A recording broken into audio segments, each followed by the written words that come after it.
We are all time travelers. And even as we move around the world, we stay connected to the past and future by a sense of place and tradition. My name is Rhonda Riche, and I love to tell stories and I love to collect watches. As a journalist who writes about watches, I have the best job in the world. I also like to visit the local flea market in Toronto, hoping to find watches with a history.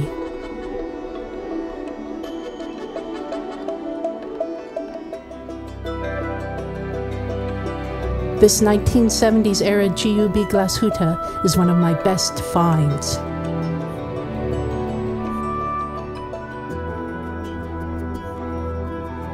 I was working on a story about actor Joel McHale's Glashütte original 70s panorama date. Like my flea market find, I was attracted to it because I was a kid in the 1970s, and I always had a nostalgia for the kind of watches and jewelry my parents wore in that era. But I was also drawn to my watch because it was a mystery. I couldn't stop wondering how it started its life during the Cold War in the GDR, yet somehow ended up in Toronto. I decided I wanted to take my watch back to its homeland, to research its roots, and to connect it to the tradition of watchmaking in Glashütte. I wanted to introduce it to its ancestors in the museum there, and to see its family tree. And because my watch has been ticking away without a service since the 1970s, I thought it would be a good idea for it to get a cleaning while we were in Glashütte, if only so I could get a peek at its inner workings, its DNA.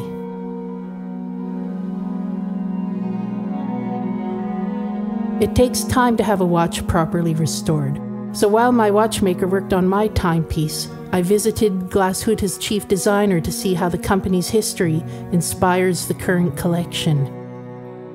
Women are often overlooked in both genealogy and in the timeline of horology. She showed me that the earliest wristwatches were worn by women.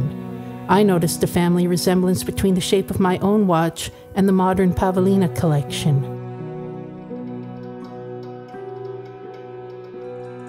She also showed me a classic 1970s Glashütte Spacikron and talked about how the styling of that era influenced the look of the 70s panorama date. Some see the 1970s as a dark age in watchmaking, that with the advent of quartz movements, mechanisms got lost in the shuffle. Glashütte's watchmakers at that time honored the traditions of their forefathers by building fine mechanical movements, but married them with a bold 1970s design. McHale's watch is a tribute to that era, and a mighty fine one at that. Family trees can be complicated. The further you look back, the more relatives you discover. So you can imagine how exciting it was to find my watch's sister in the German Watch Museum in Glashütte. I have a great-great-great-great-great-great-grandfather named Jürgen Keen.